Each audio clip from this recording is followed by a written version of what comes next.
So why in the world am I going to talk to you about compliance in medicine? We're at a business conference, last time I checked anyway. The medical field is really, really ahead in doing some research on compliance and adherence. They spend loads of money on it. There's lots of data on it.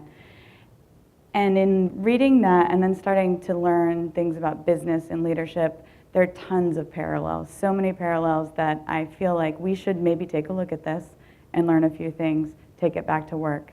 So what am I talking about when I'm talking about compliance? Well, the first thing that comes to mind for everyone is taking pills when you're supposed to, how you're supposed to, in the dose you're supposed to, with water, without water, all of that jazz, right?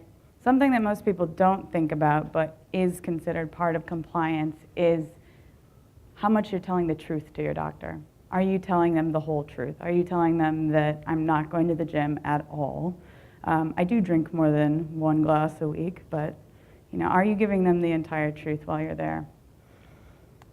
And these last couple are about, do you take the advice? So are you taking the doctor's advice when they say, like, look, you really need to get some more exercise or else we're going to be talking about diabetes next time, right? It's about stay off of the sprained ankle. Don't go walking around, even though crutches are a pain.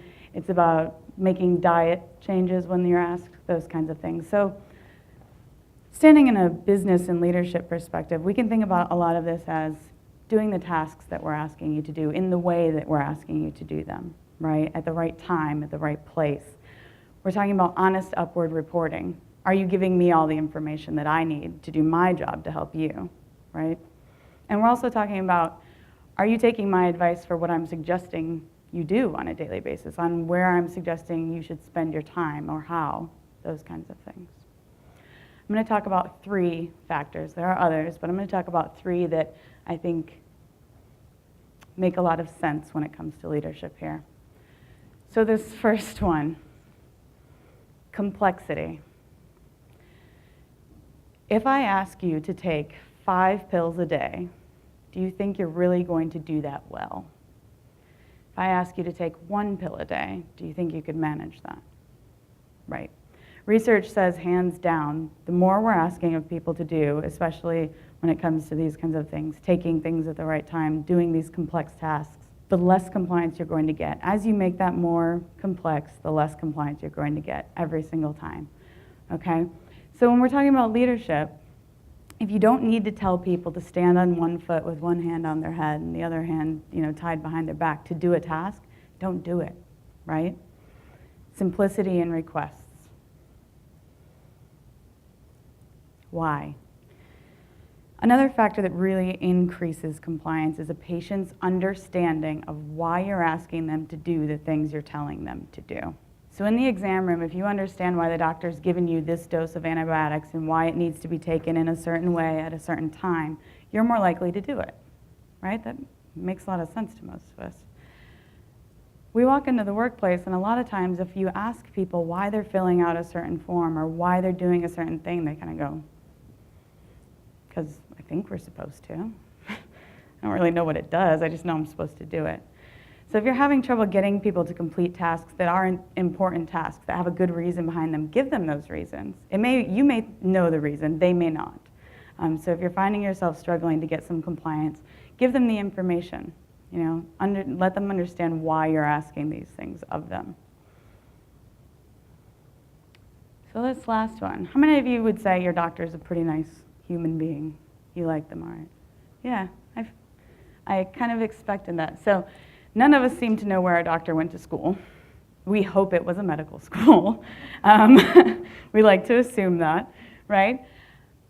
What matters in compliance, surprisingly or not, is how you feel about your doctor. If you like your doctor, if you think they're a nice person, that they're warm, they're invested in your patient care, they really care about you, you are much more likely to do what they're asking of you than if you think they're cold and kind of pulled back, right? The more you like your doctor, the more honest you're going to be in the exam room.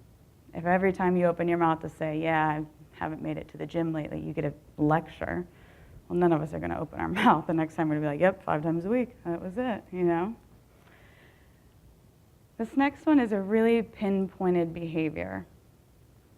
The number of times a doctor interrupts a patient in the patient room impacts compliance. So if you find yourself constantly cutting people off when you're asking things of them, you may be having a pretty dramatic effect on whether or not they're going to listen to you after that, right? So if we can watch that behavior very particularly, that's a great one. This last one. If you have a history, we all have a history, right? If you have a history of bad medical care, bad doctors, the chances that you're going to perceive your next doctor as not being very good are much increased. They may not have had that before now, but now that they do, they may have a little bit of, there's a little bit of a taint to how they view you. They've had these really horrible experiences, never had a boss that cared about them. That's kind of how you're going to be perceived. Fair or not, that's what you're up against, right? So if you can recognize that, if you're having some trouble with a specific relationship, if you can step back and kind of reset the relationship with that person. Hey, look, let's just start this from scratch. We're both in this. That's really great for compliance. Doctor's orders. Keep it simple. Simple requests are hands down much more effective than complex requests. Explain why people are doing things. And if you can't come up with a good reason as to why your employees are filling out forms or doing certain tasks, maybe it's time to step back and consider not doing those, okay? And the last one is that focus on relationships. The relationship impacts adherence and compliance. And if your people don't think you care, if you're constantly interrupting, you're not going to get the adherence and compliance that you'd like.